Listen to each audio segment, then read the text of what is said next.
కనపడటం లేదు, ఏమైపోయిందో, చనిపోయిందో, తినేశారో, చంపేశారో. ఇది మనస్సులో ఈ ఖేదం అనేటటువంటిది ఎలా పెరిగిపోతుందో తెలుసా అండి? శ్రీరామాయణంలో మీరు ఆ సర్గలో చూడాలి. ఆయన చాలా చిత్ర విచిత్రమైనటువంటి ఆలోచనలు పెరిగిపోతాయి ఆయనకి. సీతమ్మకి అసలే భయం ఎక్కువ, రాక్షసులు వచ్చి మీద పడ్డారేమో, మీద పడ్డప్పుడు ఆవిడ ఇంకెంత భయపడిపోయిందో. ఆ భయపడిపోతున్నటువంటి సీతమ్మ చేతులు వాళ్ళు గట్టిగా పట్టుకుని ఆ రెక్కలు విరిచేసి ఆవిడ కంఠాన్ని నులిమేస్తుంటే, ఆ కోమలమైన కంఠం నలిగిపోతుంటే, ఆవిడ ముక్కులోంచి నోట్లోంచి నెత్తురు కారుతుంటే రాక్షసులు జుర్రుకున్నారేమో.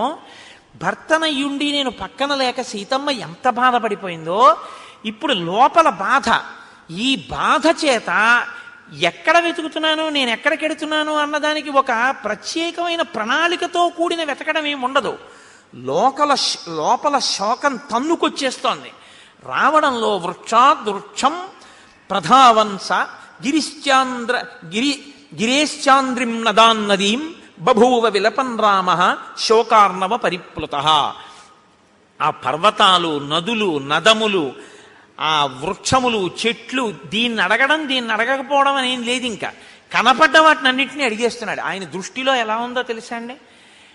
అసలు ఆ దృష్టికోణంలో రాముడు అడిగినటువంటి తీరుకి మీరు తెల్లపోతారు. నేను ఒకటి రెండు ఉదాహరణలు మీకు చూపించే ప్రయత్నం చేస్తాను. ఆయన ఒక వనస్పతి వృక్షం దగ్గరికి వెళ్ళాడు. వనస్పతి వృక్షం బాగా ఎత్తుగా పెరిగి ఉంటుంది. అది పువ్వు పుయ్యదు అని లోకంలో ఒక నానుడి. అది పువ్వు పుయ్యకుండా ఫలిస్తుంది అని. కానీ ఆ వృక్షం దగ్గరికి వెళ్ళి ఆయన ఒక మాట అంటున్నాడు. రూంతాం వ్యక్తం జానాతి మైథిలీం యథా పల్లవ పుష్పాఢ్యో భాతి హేష వనస్పతి. నువ్వు ఈ వనస్పతి వృక్షాన్ని చూస్తే పూలతో అంతెత్తునుంది, అంతెత్తున పువ్వులతో ఉన్నావు కాబట్టి సీతమ్మ ఈ ప్రాంతంలో ఎక్కడ ఉన్నా నీకు కనపడుతుంది, అంతెత్తుగా ఉన్నావు కాబట్టి. నేనంటే ఇక్కడున్నాను, ఎక్కడుందో కనపడక ఏడుస్తున్నాను. ఓ వనస్పతి వృక్షమా, నువ్వు అంతెత్తున్నావు, అంతెత్తునున్నావు కాబట్టి నీకు కనపడుతుంది. నీకు కనపడుతోంది కాబట్టే సంతోషంగా పువ్వులు పెట్టుకుని నవ్వుతున్నావు. రాముడు ఏడుస్తున్నాడు, సీతమ్మ మరిగో అక్కడే ఉంది తెలియట్లేదని. నా యందు దయించి ఎక్కడుందో చెప్పవా నా భార్య? అలా అడగచ్చా వనస్పతి వృక్షాన్ని రాముడు అని మీరు అడిగారు అనుకోండి. అలా అడగడంలో వనస్పతి వృక్షం మాట్లాడుతుందా అండి? అదేమిటంటే అలా అడగడం ఏమిటండి అన్నారనుకోండి. ఆ బాధలో ఉన్నటువంటి వాడు, శోకమనే మహాసముద్రంలో కొట్టుకుపోతున్నవాడు ఒక చీపురు పుల్ల కనపడ్డా సాయానికి ఇలా పట్టుకున్నట్టు ఆయన ఒక ఎత్తైన చెట్టు కనపడితే ఆ చెట్టు కనపడుతోంది సీతమ్మ అని చెట్టును అడుగుతున్నాడు. ఆయన ఒక తిలక వృక్షం దగ్గరికి వెళ్ళాడు. భ్రమరైరుపగీతశ్చ యథా ద్రుమవరోహ్యయం ఏష వ్యక్తం విజానాతి తిలక ప్రియాం. నీ పేరే తిలక వృక్షం. సీతమ్మకి తిలకం అంటే చాలా ఇష్టం. ఓ తిలక వృక్షమా, తిలకమంటే ఇష్టం ఉన్నటువంటి సీతమ్మ ఇటుగా ఎటు వెళ్ళి ఉంటుందో నీకు తప్పకుండా కనపడుతుంది. నీకు ఇష్టమైందిగా, ఆమెకి తిలకం అంటే ఇష్టం కదా, అందుకని మీ ఇద్దరి మధ్య అనుబంధం ఉందిగా. కాబట్టి నువ్వు ఎప్పుడూ ఆవిడ్ని చూస్తుంటావు, ఆవిడ నీ యందు ప్రీతితో ఉంటుంది. నేనంటే ఇక్కడ లేను కానీ నువ్వు ఇక్కడే ఉన్నావు కాబట్టి ఆవిడ ఎటు వెళ్ళిందో నీకు కనపడి ఉంటుంది. కాబట్టి ఓ తిలక వృక్షమా నాకు చెప్పవా ఎక్కడుందో సీతమ్మ. దీన్ని మనసులో పెట్టుకుని మహర్షి అంటున్నారు, వృక్షాద్వృక్షం ప్రధావంస. చెట్టుకి మధ్యలో పరిగెడుతూ చెట్లను అడుగుతున్నాడు రాముడు. అంటే పక్కన ఉన్నటువంటి లక్ష్మణుడు ఎంత భీతిల్లిపోయి ఉంటాడో అసలు ఆ పరిస్థితిని చూసి మీరు గమనించండి. అంత స్వస్థత కలిగినటువంటి రాముడు ఇవాళ చెట్ల దగ్గరికి వెళ్ళి చెట్లని పట్టుకుని అలా పిచ్చి పిచ్చిగా అడుగుతూ, పరుగులు తీస్తూ, కనపడ్డ గుహల్లో దూరిపోతూ సీతా సీతా అని అరుస్తుంటే లక్ష్మణుడి హృదయం ఎంత కదిలిపోయి ఉంటుందో, ఎంత బాధపడి ఉంటాడో. ఏ తప్పు చెయ్యనటువంటి అక్కడ సీతమ్మ, ఇక్కడ రాముడు, రాముడి వలన లక్ష్మణుడు, ముగ్గురు ఏడుస్తున్న ఏడుపులు, ఈ ఏడుపులకి కారణమైన వాణ్ణి కట్టి కుడపవని మీరు అనుకుంటున్నారా? ఇప్పుడు చాలా ప్రశాంతంగా ఉండి ఉండవచ్చు, కానీ ఈ ఏడుపు పెద్ద అగ్నిహోత్రమై రాజుకుంటుంది. రాజుకున్నప్పుడు కాల్చేస్తుంది. ఇది శ్రీరామాయణంలో ఇంకో కోణం. నువ్వు ఏడిపించి వదిలేయడం చాలా తేలిక, వాళ్ళు ఏడుస్తూ ఉంటారు. నువ్వు నవ్వుతుంటావు, నువ్వు నవ్వుతున్నానని అనుకుంటావు, కానీ ఒక బీజం వృక్షం అవ్వడానికి సమయం పట్టినట్టే నువ్వు ఏడిపించిన ఏడుపు నిన్ను కాల్చడం కూడా ప్రారంభం చేస్తుంది ఒకప్పుడు. అప్పుడు నిన్ను ఆదుకునే వాళ్ళు ఎవరు ఉండరు. ఎందుకంటే చేసిన కర్మ ఎవడు చేశాడో వాడు అనుభవించాలి తప్ప, ఎవడు కర్మ చేశాడో దాన్ని మాత్రం భార్యాపుత్రులు కాని బంధువులు కాని ఎవ్వరూ అనుభవించే వాళ్ళు ఉండరు. అందులో భాగస్వామ్యాన్ని ఎవ్వరూ పుచ్చుకోరు. అందుకే శరీరములు మాత్రం వేరుగానే ఉంటాయి. మనసులు ఒకటవచ్చేమో కానీ శరీరములు ఎప్పుడూ వేరే. ఒక ఆయనకి రాచపుండు పుట్టిందనుకోండి, భార్య ఏం చేస్తుందండి? పోనీ ఆవిడ అన్నం తినడం మానేసి ఏడుస్తుంది. ఆవిడ హాస్పిటల్లో ఆయన మంచం మీద ఉంటే ఆవిడ పక్కనో బల్ల మీద పడుకుంటుంది. ఇంట్లో మేనల్లుడి పెళ్ళైనా ఆవిడ పెళ్ళికి వెళ్ళడం మానేస్తుంది. కానీ భర్త గారి యొక్క రాచపుండు నెప్పిన ఆవిడ పుచ్చుకుంటుందా? ఆవిడ పుచ్చుకోలేదు. ఎందుకు పుచ్చుకోలేదు అంటే ఇక్కడే ఈశ్వరుడు యొక్క చమత్కారం ఉంది. జీవుడు ఏ జీవుడు చేసుకున్న సుఖదుఖములను ఆ జీవుడు అనుభవించాలి. ఆ జీవుడితో అనుబంధం ఉన్నందుకు మానసికంగా వాళ్ళు పంచుకుంటారేమో కానీ శారీరకంగా మాత్రం పంచుకోవడం కుదరదు. ఈయన పుండు బాధ ఈయనే అనుభవించాలంటే ఈ శరీరం ఉన్నది ఎందుకంటే ఇది సుఖదుఖములను అనుభవింపచేయడానికే వచ్చింది. అది వంట పట్టిన వాడికి ఏమవుతుందో తెలుసా అండి? శరీరం ఒక క్లేశాన్ని పొందిందనుకోండి, అమ్మయ్యా చేసిన పాపం ఏదో క్షయం అయిపోతుందన్నమాట. ఈశ్వరా ఏదో చేసి ఉంటాను, పాపం పోతోంది ఇలాగా, మరి వచ్చింది ఇందుకేగా, దీంతోనే సుఖపడాలి, దీంతోనే దుఃఖపడాలి, కాబట్టి దీంతో పోతోంది. కాబట్టి ఇప్పుడు ఇది నీకు బాధగా అనిపిస్తే మళ్ళీ ఇలా బాధపడకుండా ఉండాలంటే నువ్వేం చేయాల్సి ఉంటుంది? పాపం చేయకుండా ఉండాల్సి ఉంటుంది కదా. పాపం చేస్తూ సుఖం రమ్మంటే ఎక్కడి నుంచి వస్తుంది? రాదు. సుఖం కావాలంటే పుణ్యం చెయ్యి. పాపం చేస్తూ నీకు సుఖం కావాలని మాత్రం అడక్కో. ఎందుకో తెలుసా? దానికి సాక్షి నువ్వే, నీ శరీరంతో అనుభవిస్తున్నావు. అసలు ఇది ఉన్నది అందుకే, అనుభవింప చెయ్యడానికే ఇది పొంచి ఉంటుంది. అందుకే దీని పేరు కూడా శాస్త్రంలో చిత్రంగా ఉంటుందండి.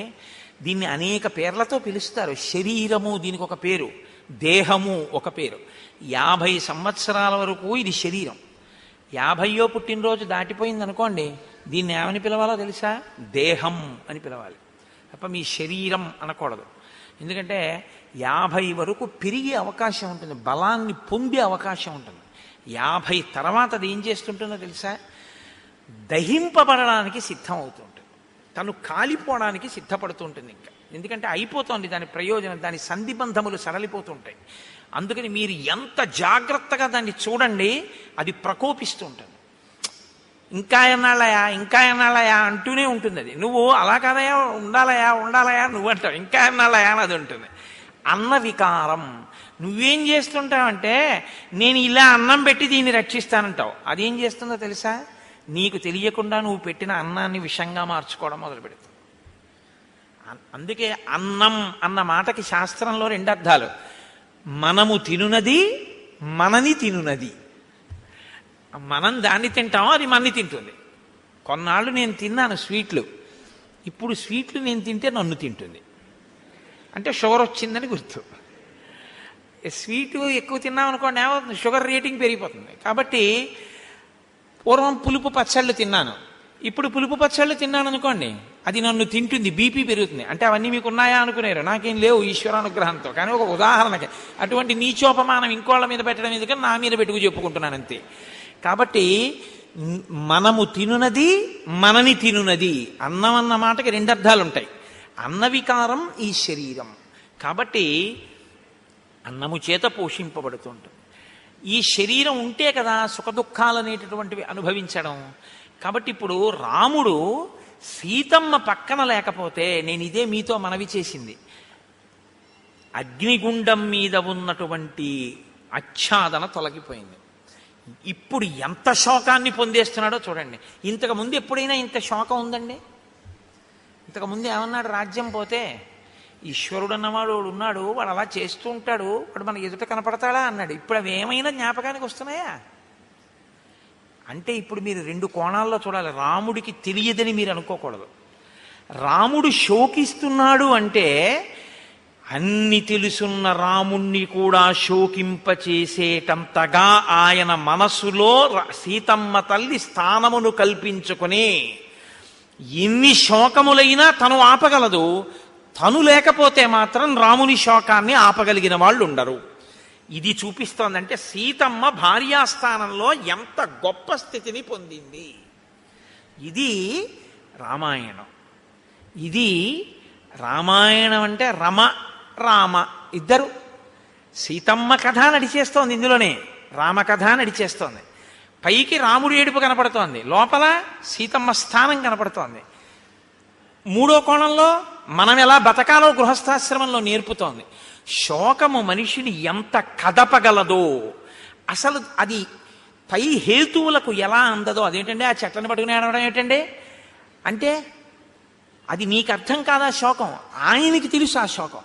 మా ఆవిడైతే నేను ఇలా ఏడవలసిమండి అంటే అది నీ కర్మ, నీ భార్య అంత గొప్పది కాదని అర్థం. నువ్వు అలా అనకూడదు, అప్పుడు తప్పది. కాబట్టి రామాయణం మీద మీరు అలాంటి తీర్పులు చెప్పడం ఏం కుదరదు. రాముడైతే అలా ఏడ్చాడు కానండి, నేను అలా ఏడవనండి అన్నారు అనుకోండి, అప్పుడు మీ ఆవిడని అవమానించినట్టు అవుతుంది. అది మీ ఆవిడ సీతమ్మంత స్థానం మీ దగ్గర లేదని గుర్తు. అప్పుడు ఆవిడ వెంటనే సరే నేను ఇంకా ఆ మాటలు ఎందుకండి. కాబట్టి రాముడు ఆ చెట్లని కూడా అడుగుతున్నాడు. మల్లికా మాధవీశ్చైవ చంపకాన్ కేతకీస్తథ పృచ్ఛన్ రామో వనే భ్రాంత ఉన్మత్తైవ లక్ష్యతే. ఉన్మత్తుడు అంటే చాలా జాగ్రత్తగా అర్థం చేసుకోవాలి మీరు. ఉన్మత్తుడు అంటే పిచ్చివాడు అంటాం మనం కదా. పిచ్చివాడికి నేను అర్థం కాను, నాకు పిచ్చివాడు అర్థం కాడు, వాడు పిచ్చివాడు కదా. పిచ్చివాడి మనసులో భావాలు లేవని మీరు అనుకోకండి. నేను పరమశివుడికో పేరుంది, ఉన్మత్త శేఖర ఆయన మహా పిచ్చివాళ్లలో పెద్ద పిచ్చాడు ఆయనని. అదేమిటండి అలాగా అంటారేమో మీరు. నేను మీకు ఒక ఉదాహరణ చెప్తే పట్టుకుంటారు. నేను ఒకసారి మా ఊళ్ళో సినిమా చూసి బయటకు వస్తున్నాను. అంటే ఆ బయట డ్రైనేజ్ ఉంది, అక్కడ కూర్చుని కాఫీ తాగి బయట పారేసినటువంటి ఒక ప్లాస్టిక్ గ్లాస్ ఒకటి పట్టుకుని ధావళి కట్టుకుంటారు బ్రాహ్మణులు, అలా ఓ చిన్న గుడ్డ గోచి పోసి కట్టుకుని ఆ తూము పక్కన కూర్చుని ఒక అతను ఆ మురికి నీళ్లు తీసుకుని ఓం కేశవాయ స్వాహ, ఓం నారాయణాయ స్వాహ, ఓం మాధవాయ స్వాహ అని పుచ్చుకుని ఏమైందో తెలీదు కాసేపు అలా కళ్ళు మూసుకుని లేచి ఆ గ్లాస్ అవతల బారేసి అందులో దూకి నీళ్ళు ఇలా ఇలా చల్లుకుని వెళ్ళిపోయాడు. ఇప్పుడు నేను కాసేపు అలా ఉండిపోయాను అతన్ని చూస్తూ.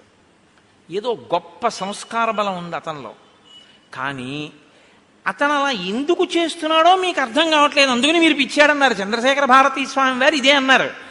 నీకు నేను అర్థం కాలేదు కాబట్టి నన్ను పిచ్చివాడు అంటున్నావు, నీకు అర్థం కాని వాళ్ళందరూ పిచ్చివాళ్లే. అలా అయితే నాకు నువ్వు అర్థం కాకపోతే నువ్వు పిచ్చాడివా? పిచ్చి అన్న మాటకు అర్థం ఏంటని అడిగారు ఆయన. నన్ను అర్థం చేసుకునే స్థాయి నీకు లేదు, స్థాయి లేక నన్ను పిచ్చివాడు అంటారు ఏమిటని అడిగారు ఆయన. నిజమే, రామకృష్ణ పరమహంసని పిచ్చాడండి ఈ లోకం. ఆయనకి పట్టిన పిచ్చి ఇలాంటి పిచ్చి నాకెప్పుడు పడుతుందో అని ఏడిచారు చాలామంది.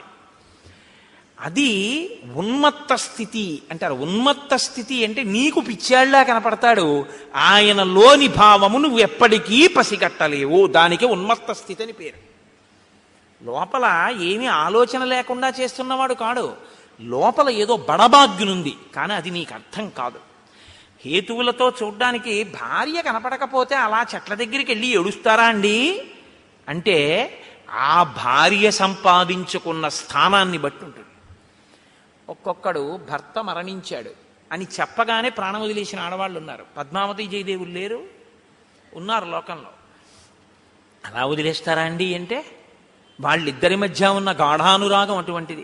ఆ అనురాగం ఎలా ఉంటుందండి అంటే వాళ్ళ మన పరిపక్వతని బట్టి ఉంటుంది. అంతేకాని ఒక్కొక్కసారి భర్త గొప్ప అనురాగం ఉన్నవాడు అయి ఉండొచ్చు, భార్య పింకిది అయి ఉండొచ్చు, అదో అదృష్టం. అదేమిటండి అలా అంటారేమో.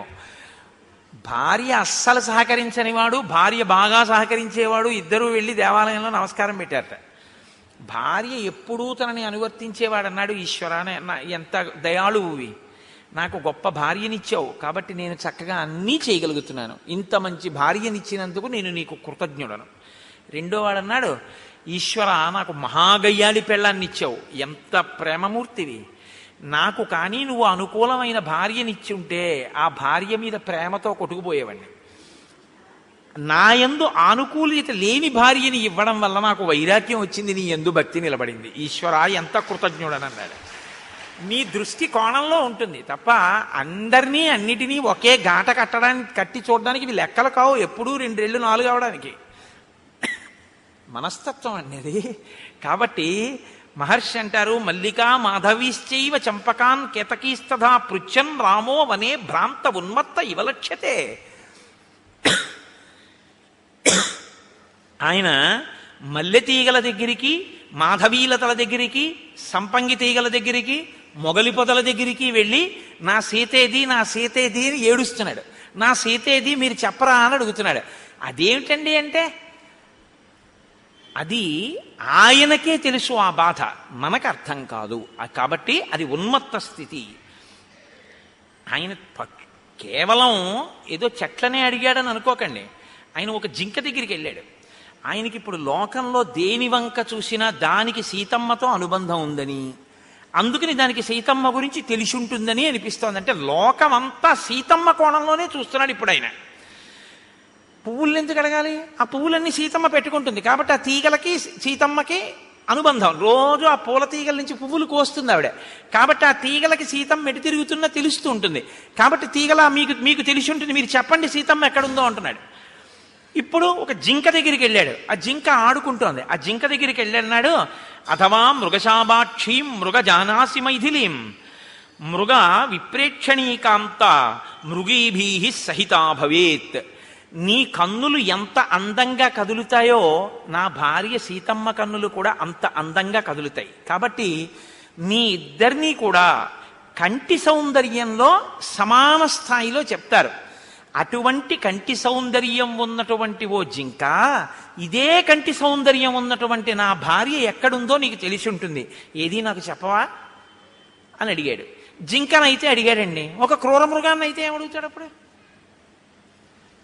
క్రూర మృగానికి సీతమ్మకి అనుబంధం ఉంటుందా? జింకకి సీతమ్మకి ఉంటుంది.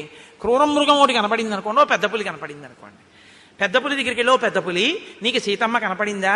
నీలాగే చాలా కోపంగానో అన్నిటినీ వేటాడుతూనో అన్నిటి పట్ల క్రౌర్యంతోనో మా ఆవిడ ఉంటుంది, కాబట్టి మా ఆవిడ ఎక్కడుందో నీకు కనపడిందా అని అడుగుతాడా పెద్ద పుల్ని? అడుగుతాడు. అది ఉన్మత్త స్థితి. అడుగుతాడు అంటే అడగడు అని మీరు అన్నారనుకోండి, మీ స్థాయికి దొరికేట్టుగా ఉన్నాడు. మీ స్థాయికి దొరికేట్టుగా లేకపోతేనే ఉన్మత్త స్థితి. కాబట్టి పెద్ద పుల్లేమిటి, కొండ చెలవని అడుగుతాడు, పావుని అడుగుతాడు. అడుగుతాడని చూపిస్తున్నారు మహర్షి. ఇదే నేను అనేది. రామాయణం చదివేటప్పుడు ఒక శ్లోకం చదివి చెయ్యి పెట్టి మీరు కాసేపు ధ్యానం చేసి మీరు శ్లోకం చదివితే మీరు రామాయణాన్ని అనుభవిస్తారు. మీరు రామాయణం పుస్తకం ఒకటి మీరొకటి కాదు, మీరు రామాయణంలో పంచవటిలో రామలక్ష్మణులతో పాటు మీరు కూడా ఉండి ఆ సన్నివేశాన్ని ఇక్కడ దర్శనంలో అనుభవిస్తారు. ఆ సమయంలో రాముని యొక్క శోకాన్ని చూసి మీరు విచలితులై మీ కన్నుల వెంట నీరు కారతాయి. ఆ ప్రేమ, ఆ భక్తి మీ యందు పొంగిపోయిన నాడు సీతారాములు ఎక్కడో ఉంటారని మీరు అనుకోకండి. మీ యందు ఆ భక్తి ప్రజ్వరిల్లిన నాడు మీ పక్కనే సీతారాములు కూర్చుని అయ్యయ్యయ్యో ఈ శ్లోకాలు చదువుకుని ఇప్పుడు ఎంత ఏడి చేస్తున్నాడో చూడు, ఎంత ప్రేమో చూడని మీ పక్కనే కూర్చుంటారు. అందుకే నేను మీతో మనవి చేసింది, రామాయణం మీకు రామదర్శనం చేయించగలదు అని. కాబట్టి ఇప్పుడు పెద్ద పులి కనపడితే ఆయన అన్నాడు, శార్దూల ఇది సాదృష్ట ప్రియా చంద్రనిభానన మైథిలీ మమ విశ్రబ్ధం కథయస్వనతే భయం. ఓ పులి భయపడకు నన్ను చూసి. ఎందుకంటే క్రూర మృగాలు కనపడితే బాణం వేసి చంపేసేవాణ్ణిగా. నువ్వు పెద్ద పులివి కాబట్టి నువ్వు అడివంతా తిరుగుతుంటావు. నువ్వు అడివంతా తిరుగుతుంటావు కాబట్టి సీతమ్మ ఎక్కడన్నా కనపడిందా? అలా అడుగుతూ ఏదో మిషపెట్టి దగ్గరికి వచ్చి బాణం వేసి చంపేస్తాను అనుకుంటున్నావా? నేనేం చేయను నిన్ను, కానీ నాకు ఇది చెప్పవా, మా సీతమ్మ ఎక్కడన్నా కనపడిందా అంటే అడివంతా తిరిగే లక్షణాన్ని క్రూర మృగంలోంచి కలుపుకున్నాడు.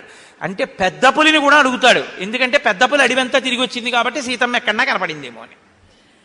ఇది ఉన్మత్త స్థితి అంటే ఇప్పుడు ఆయన స్థితి మనకందేది కాదు. మన స్థితిలో మనం ఆయన యొక్క శోకాన్ని గుర్తుపట్టడం అనేటటువంటిది సాధ్యమయ్యేటటువంటి విషయము కాదు.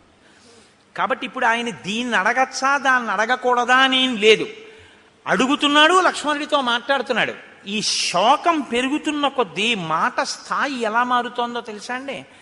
ఆయన అంటున్నాడు, నా భార్య చేతులు విరిచేసి ఉంటారు, నా భార్యని ముక్కలు చేసేసి కోసుకు తినేసి ఉంటారు, లేకపోతే ప్రియపత్ని జనక మహారాజు గారి యొక్క కుమార్తె దశరథుడి పెద్ద కోడలు సీతమ్మని అపహరించి తీసుకెళ్ళిపోయారు రాక్షసులు, ఎక్కడో దాచేస్తారు, నాకు కనపడలేదనుకో, 14 ఏళ్ళు అయిపోయాయి.